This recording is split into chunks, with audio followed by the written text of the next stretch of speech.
Welcome, Angry Faithful, to the Monday Nerd Sports episode 267. That's right. We changed Johnny into a woman. Oh my. That's what happened. I had to get a guest. Johnny's at work. So, everybody. Fun times. This is probably going to be a really, really short episode. We're going to talk about the UFC on Wednesday, so don't worry about that. But get everything in.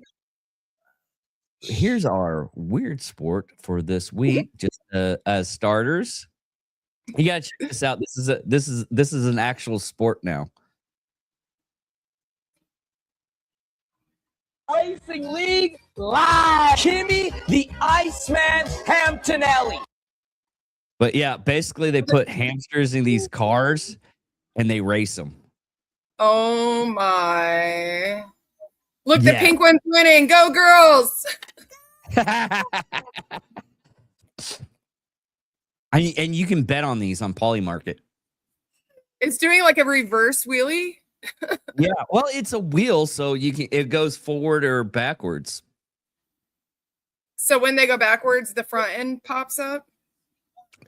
No, it's automatically popped up because the way it's okay. Well, The way hello there. Well, the way it's designed is the whole wheel is on the back end, and they have to set the cars up. So the design of it is the rear end goes back. So, but yeah. Can you sit with me like this? So today's episode is also unforgiveness. Forgive my ignorance for lack of sports knowledge and my 3-year-old terrorist. Yeah, it was a crapshoot because I tried to get everybody else and no one else can do it. I was like, Cynthia owes me a favor. A couple. So, a couple. I've been on the show before and it's been worse, I promise. Hopefully we don't get this one angst on the freaking internet like we did that one.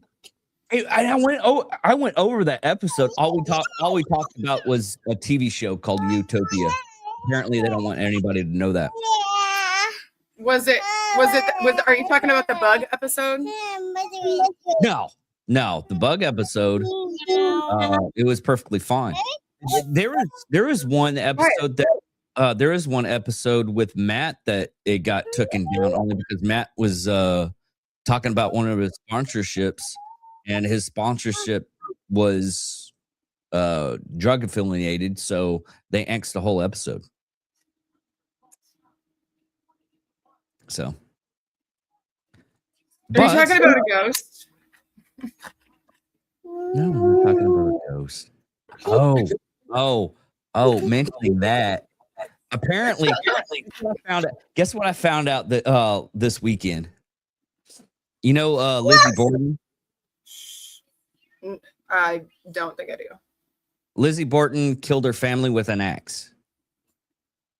There's a whole I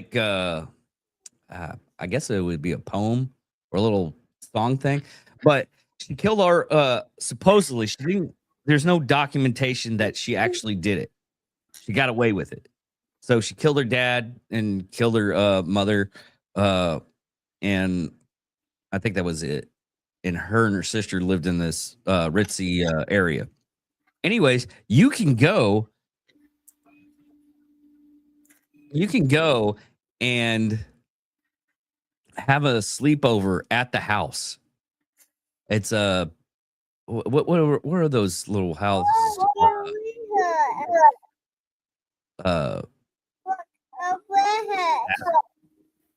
Rent houses like an Airbnb. Wow. And a couple of wrestlers that I paid attention to went to the house to stay, and they're like, yeah, at about 3:00 in the morning, something kept on touching my knee and everything, and I woke up and my wife was up. And I was like, why are you up? Because something touched me. I think it's time to get the hell out of here. Yeah, let's get the hell. So they packed all their stuff and just ran. I was telling my roommate about my rodeo crash at the Fort Madison Tri-State Rodeo, and about how it's like the wildest rodeo in the Midwest. And then he was like, does rodeo really get that wild that you like, is rodeo really that big of a deal that you gotta pull up a camper? And I was like, oh no, yeah, we definitely camped for an entire week there. And then I told him about one year where we almost had to like hog tie people and flock them because they were like doing burnouts and spitting gravel all over our horses. And then his job. So we brought up the fact that the state penitentiary is in the same town. And I looked it up because I was like, it looks like a castle, like the old state penitentiary for Iowa. It was built in like the 1800s, and it was huge brick walls. And I guess that in 2015, they quit using that one because everything was like deteriorating and they were having too many problems. And so they built a new facility like a mile and a half over there. And he was like, wow, I bet them walls have some stories. Like from the 1800s, that's when they used to do like executions and stuff, like a lot of them in there. You stop or go somewhere else. Either sit still or find a different seat. Yeah, find a different one. Oh. But yeah, well, talking about that, have you ever heard of the Huntsville Rodeo? I don't know that I have. Down in Huntsville, it's basically 3 penitentiaries all in one. You basically have to go to Huntsville if you ever get arrested and have to go to prison, state prison. You go to Huntsville first, and they documentation you there, and then depending on what time frame and everything, you can catch a rodeo because they do prison rodeos there. There was a movie with Richard Pryor in it, and Gene Wilder, and they did the whole thing. They did a whole scene of the Huntsville prison rodeo. I have a friend of mine that teaches MMA and does comedy, and he's a police officer that just got a mayor's recognition award he also has the Richard Pryor Award, and he's in the Hall of Fame up in Peoria, Illinois. Mm-hmm. That's cool. Pretty cool. Richard Pryor Award. But talking about jokes in MLB, this is from the 1977 Royals Brewers game, but apparently back then they had a little bit more fun. What they did was basically it was the Brewers versus the Brewers, but it was the Kansas City Royals. Watch this. Picture? Look closer. A Kansas City player is in a Brewers uniform. What caused this royal mix-up?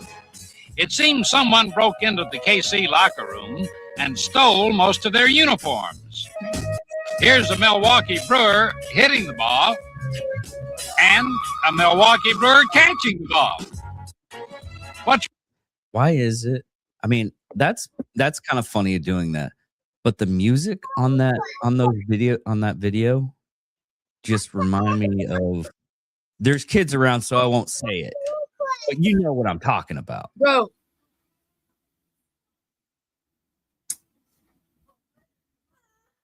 I was just grateful. We had our show this weekend, and the comic did a skit about Misky and the Musketeers, and I was like just so grateful she wasn't old enough to understand that part of the comedy. Oh man. But yeah. Hilarious. Well, this weekend also was World Soccer Cup, and 2 things really interesting happened this weekend. One was a bunch of Scotsmen that were in Boston, and they became friends with their neighbor. convinced the World Cup is the closest we'll ever get to world peace. Right now, scenes in Boston are unbelievable as Scottish soccer fans, also known as Tartan Army, have taken over with the most joyful celebration. The locals are embracing them, including one man who's woken up at 6:30 by bagpipes and now has made friends for life. Mike Morrison was fast asleep in suburban Boston early Friday morning when he heard an unfamiliar sound out his window. Morrison recorded this video of the unexpected bagpipe serenade that immediately went viral. A group of Scots had rented out the house across the street to watch in the World Cup. Rather than getting irritated by the early wake-up call, Morrison befriended the overseas visitors. One of the guys motioned me over, and it was all hugs and slaps in the back. And I said, "You guys are famous." So the first thing out of one of their mouths was, "Can we get you a beer?" Little did I know I'd be falling in love overnight with Scotland. The welcome that we've all had has been unbelievable. It's like a dream for us all, I think, isn't it? That night, Mike and several neighbors joined the lads for some beers and conversation. The next morning, he sent off his new friends with some freshly grilled sausages. Then, thanks to the internet, Mike was gifted a ticket to Scotland versus Morocco next week, solidifying this lifelong bond with a once-in-a-lifetime experience. Elsewhere in Boston, local Ryan McGreary went viral for documenting the chaos. He called the Scottish the greatest people alive. I have never in my life seen Boston like this. The most fun I've ever had is this weekend with the Scots.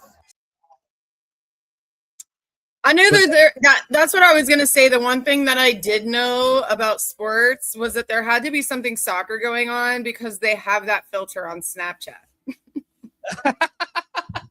No, it's really strange because a lot of we got like different cultures coming in, and like I'm so glad we didn't do anything on because going down to Dallas Friday, I'm so glad as like all this stuff like panned in for me as like you were talking about going to see your daughter at the airport, and right?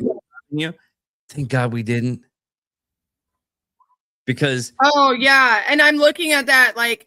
Everybody down, we would have never made it. We would have left and we would have never made it on time because I'm looking at everybody down on Exchange Street throwing big old fits. They're towing cars. They're blocking the road off so that everybody stays down on the city-owned part of it and doesn't support the old private-owned part of it.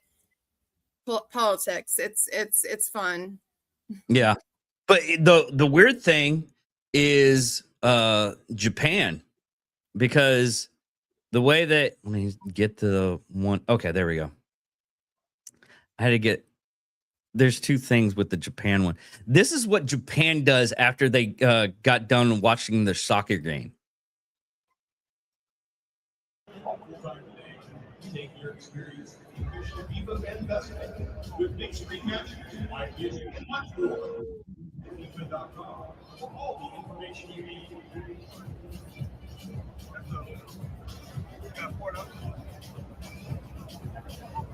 And by the way, that's New York Giants wide receiver helping them out too. They cleaned the whole entire section that they were in. They're very respectable people. So I started homeschooling my daughter after 4th grade, and she started teaching me Japanese etiquette. She, like, I coughed, and like you just did in the parking lot, and she's like, "Mom, they kick you out of the country like quick as." Like they would just kick you out. Like, you're not supposed to cough in public.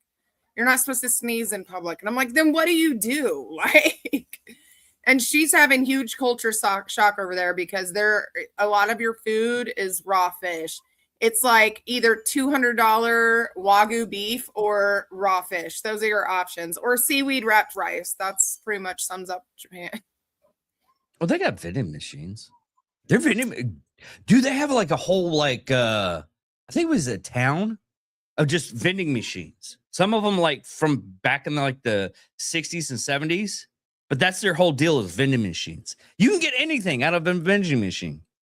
So the woman that she's over there with is pregnant, and she said that she thought that Japanese people were reserved, but she's been told beautiful many times. So she's already in just her first week there. I mean, and she has giganticism, and she's a dark-skinned woman. So it's like as a walking statue to them. And so they're really like coming at her. And so much that she had to learn how to say, well, thank you, honey. My husband thinks so too. And I'm pregnant. Bless your day. And so I was reading that, and apparently shuku fuku, it means pregnancy. And I was like, that's funny. Yeah. Yeah, when they see something that's very, very, very odd, they like group in, but they're respectful about it too. But the first thing that I got from my daughter was a picture of the toilet saying, "Oh my mom, help me. I don't know what I'm doing." Because all of their toilets have heated seats, they have front washers, the baguettes, they have front washers, back washers, dryers, like all on the toilet functions. And then you actually flush the toilet by a button on the wall. But the actual arm of the toilet has more gadgets on it than our lazy boys do. Like, dude, they're living in like the super future with those toilets. I watched a video of a lot of them, and I told you that I have friends that are in Japan, and I asked them about the toilet. It's like, is this toilet real? It's like, yeah. How much is that? Oh, it's very cheap. You can get them in your home no matter what. I was like, yeah, they're everywhere, she said. All of the toilets are like that. They're super sanitary, and like you can adjust the temperature of the water, or you can adjust the power on which it sprays your parts. And I was like, yeah, that's we're taking. I asked her, I was like, they still have toilet paper over there too, right? She's like, yes, they do. She said, but she was like, what button do I push? And I was like, you mess around, push the wrong one, you'll have a fun surprise.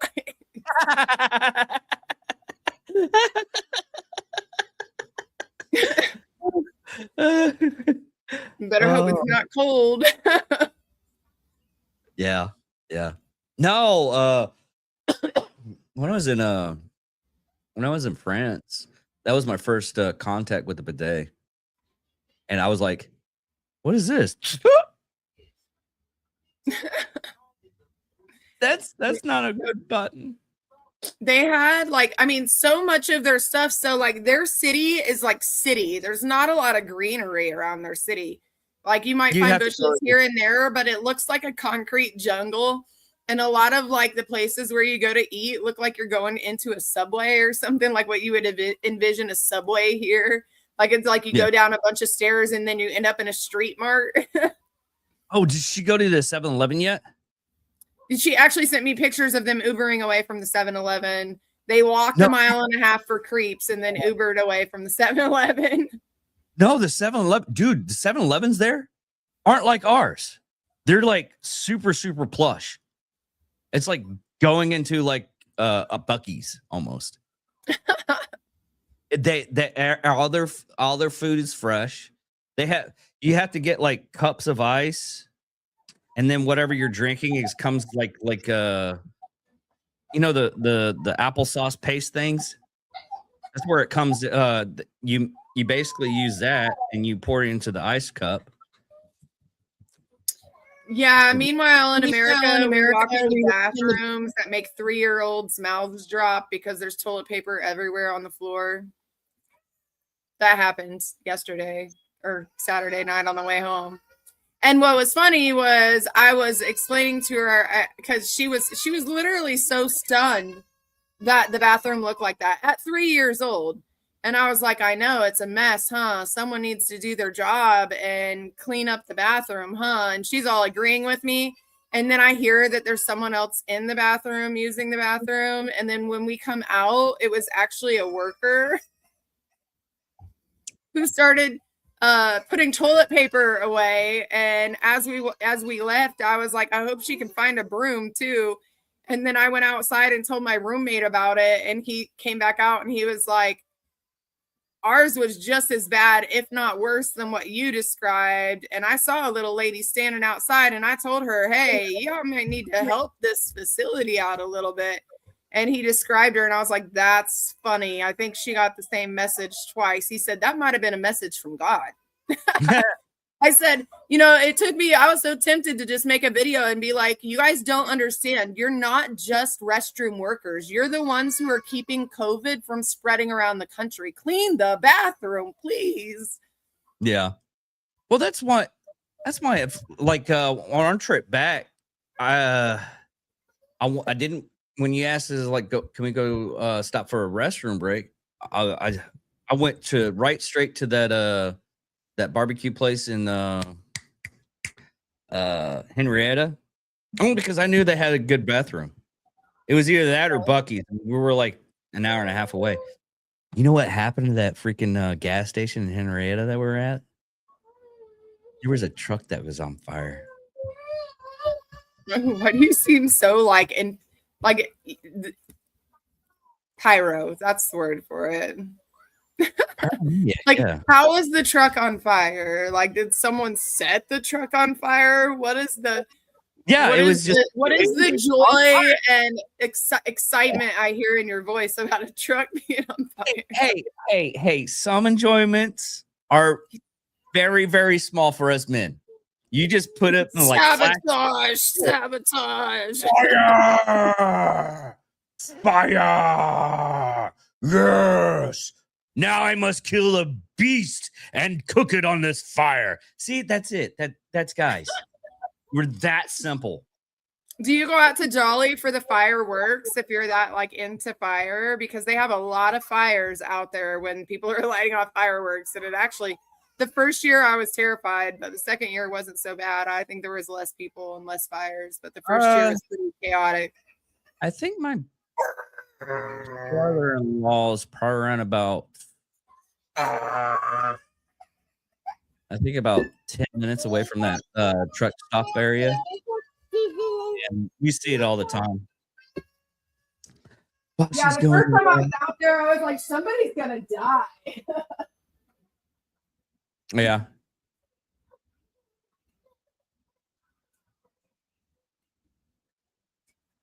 But yeah, talking about different cultures and everything, the Knicks won this weekend. And what happened when it wasn't really me saying, oh, I can predict the future. I know what's going to happen right after the Knicks win. I don't know what it is about New England states, but when their team wins, they burn the place down. This is the different of the cultures of Japan and New York City after a win.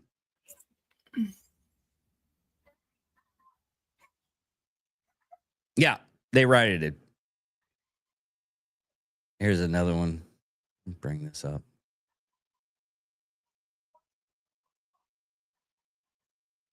Yeah. But yeah, basically, can't do the music. But yeah, they destroyed like a bus. Because they won? Like that's how they celebrate their win, is with destruction? Dude, you this is so funny because you're like, we won, F everybody. Okay. Philly Eagles, they won 2 years ago. The Philadelphia Eagles won about 2 years ago. They set it up to where they greased all the light poles so no one can climb up on them and destroy them. And guess what happened?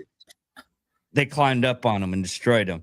Anyways, but yeah, after the Eagles won 2 years ago, they trashed Philly. And it's the same thing. It was like Philadelphia does it. If the Eagles win, the city's going to burn. If the Eagles loses at the Super Bowl, the city's going to burn. But I'm surprised the city doesn't request their team to lose it. Like, feel like y'all got to lose tonight. It's not in the budget for winning. Yeah, basically. Wow. But that happens all the time. I mean, last time the Dallas Cowboys won, they had, I don't know what it is about football teams, American football teams, since we're talking about soccer, even though it's soccer. We don't know what a kilometer is. It's basically they destroy everything. Dallas says the same thing. Well, it's been about 30 years since we won any kind of Super Bowl. So. Oh, I see. Yeah. I mean, I think there is a big difference between Dallas and Fort Worth. Oh, there is. as far as like humans. Oh, it's ridiculous. I hate going through. We have to go because we'll do a Shills Bass Pro Shop. It used to be Cabela's, but Bass Pro bought Cabela's. We'll do a run and we'll go to Shields and Dallas, pick up ammo, or because Shield is kind of like the upscale sports shop where you get like really expensive gear, but you get cheaper ammo. But Bass Pro it has plenty of ammo, and it's almost the same price. So we go to Shields and we're packing. We're perfectly fine when we hit getting to Fort Worth. Well, we're a little bit more relaxed because there's not much on in Fort Worth unless you go downtown. Then it's just weird. I saw Yeah. and makeup with the beard. I'm sorry if you're gonna go like, oh, I'm a woman, shave your beard. Go full out. But isn't that like an old like story, the bearded man or the bearded woman? Like, isn't it like maybe he was just trying to live up to his childhood storytelling stuff? I don't know. Anyways, What is this story about the bearded woman? I know that there's a story about it. That's not the lady who ate the fly, is it? hold on. Yeah, I think you might be right. I'm googling it right now. Okay. Be careful Googling weird stuff like that. You never know what you're gonna get. Google doesn't like to think very much. Okay, there was an old lady who swallowed the fly. Okay. So there was an old lady. I know an old lady who swallowed a fly. There's a old woman who swallowed a fly. Okay, that's just the contents. Old woman swallowed a large animal each to catch a previous. Oh, okay. Basically, it's to she swallowed a fly to catch the fish. It's just a whole long list of like animals to get the other animal. Wow, there are actually women with hirsutism that grow men's facial hair. Yeah. You didn't know that? There's also have you ever heard of lycanthropy?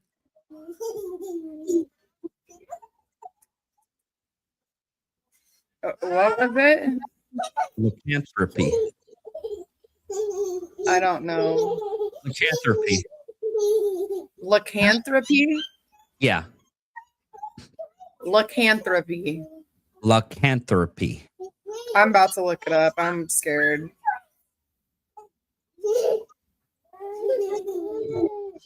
It's a case of werewolfism. Have you seen the movie on it's not a movie, it's a TV series. I don't watch a lot of TV at all, but sometimes I googled it. It's pretty wild. Yeah, it's in both men and women where they their entire face is that's a weird one. I don't want to show that one. But basically all their whole entire body's hair. Yeah, that's probably why they made shaving something. That's probably what it actually inspired the first razor blade. So It wasn't that bad. I mean, it's a very, very rare disease. The TV series Beauty and the Beast on Amazon is about a guy who was like a soldier they were creating super soldiers, and then they killed all of them except for I just had a fly. No more chocolate milk for me. they killed all of the rest of them, and then this one like hid out, and it was like basically a government project. And I'm like thinking, you know, they've talked about having Bigfoot sightings around Electra, and the kids explained to the sheriff that that there was 4 of them in the field and 3 of them took off, and the other one, it didn't seem like he was coming after them. It seemed like he was herding them away from him. And I was like, you know, did we actually conduct these experiments and a few of them are still out there running around and we just call it Bigfoot? Like, no, because because humans are smart, and humans in hunting know how to hide, and animals do the same. And so imagine the instincts of a human werewolf. Like, well, they would be very good at hiding. Well, there's always been stories about human and animal crossing. I mean, you got the skinwalkers in Indian culture. Basically can shapeshift into animals and whatnot. You got the old European werewolves. That's where that started. You have, and talking about Bigfoot, you got the Yetis in Asian culture. There's always been talks or some kind of mythology about that. I mean, you can go in the people in Afghanistan during the Afghan War, where a bunch of soldiers found like he was like 9 to 8 red hair guy. There's stories about that too. Was he not a super soldier? No, they found him in a cave. No, this is, hold on. Did you say 98 foot tall guy? Not 9 to 8. Oh, yeah. Usually people say 8 to 9, and that's what made me. I'm like, Afghan giant. I mean, but foot. I mean, we have 7 to 8 foot tall African people, so yeah. No. It's basically it's urban legend and military myth claiming a 13-foot red hair, 6-toed humanoid was killed by U.S. Special Forces in the mountains of Afghanistan in 2002. See, there's all kinds of mythos of that. So.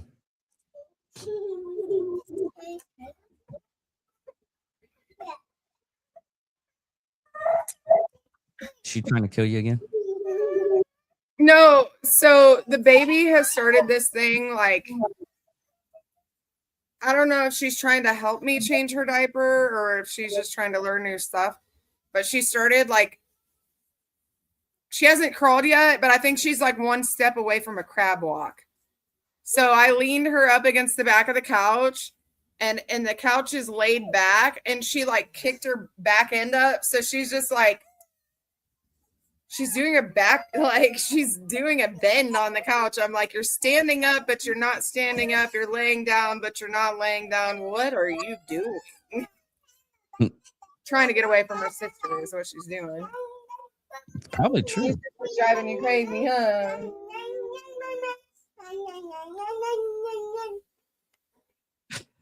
Her sister has a piece of straw, and she's like flinging it all around her, trying to tickle her with it and all over her face. And she's just like, I've had enough.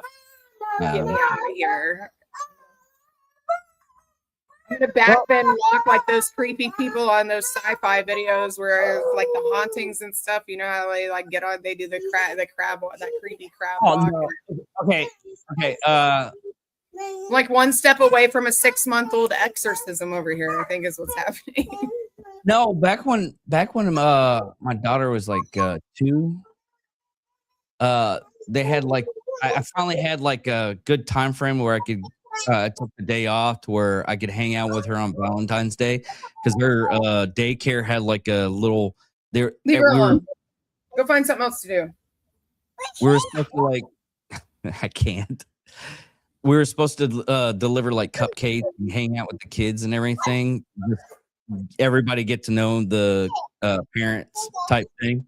So I took off and I hung out with the kids, and I was like, "Hey, go put it back in the thing." So I was sitting there, and I was saying hi to my daughter, and she went to go. I was like, "Look, Dad, over here!"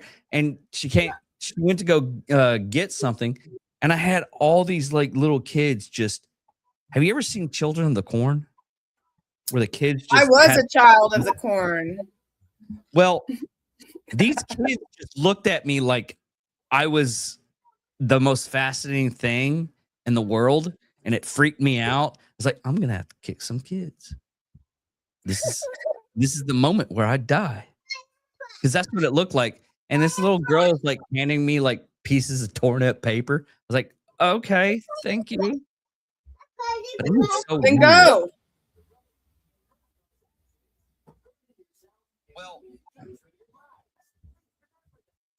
But that's about it for the, well, we can talk about that too. The annual congressional baseball game that this weekend. By the way, spoiler alert, Republicans won. Democrats got ugly. You might have seen this catch by the Republicans on SportsCenter Top 10, but they probably didn't show you what happened the rest of the game. Things started imploding in the second inning for the Democrats. A hit by pitch, already down 1-0, puts runners on first and second. There's only one out here, but the next pitch is going to be a ground ball that should be a double play ball. Overthrown to second, though, goes into right field. The right fielder misses it entirely as one run scores. The runner from first, completely gassed, who's being timed by a sundial, takes off from third. He's going to score with another drop ball in the infield. It's 3-0 Republicans. It gets even worse in the fourth inning. Republicans go up 8-0 because they load the bases with no outs. Catherine Clark in the booth having to commentate all of this as the Republicans are just hitting single after single and just refuse to get out. But the big swing comes right here with a double out to right field. The right fielder is going to miss another one. That's going to land and clear the bases. The Republicans go up 11-0 on that pitch, and they win 11-2 over the Democrats. An absolute beatdown. Now, there is still hope because remember, the score of this game is not yet finalized. There are a ton of mail-in runs we're still expecting over the next 3 or 4 days that could help. That last bit. Mail-in runs. Well, you heard what happened with California, right? No. Okay. The way that California does their votes is it takes almost like 3 weeks to get all the votes in.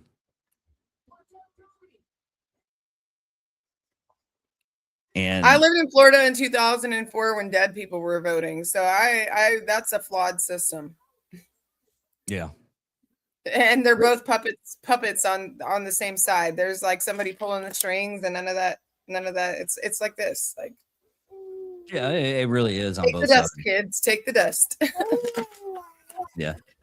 Well, anyways, that was the last of it. So thank you all for listening. Thank you all for watching this. Stay with us. And Cynthia, you got anything that you wanted to promote or anything like that? Well, they can catch our Jokes and Strokes second Saturday of every month. We load them on our YouTube, Texas Brew Radio, Texas State Songwriters. You can find all of our stuff by going to sinfuloutlaws.com. Okay. CYNFUL outlaws.com. All right, everybody. Thank you and goodbye. Bye.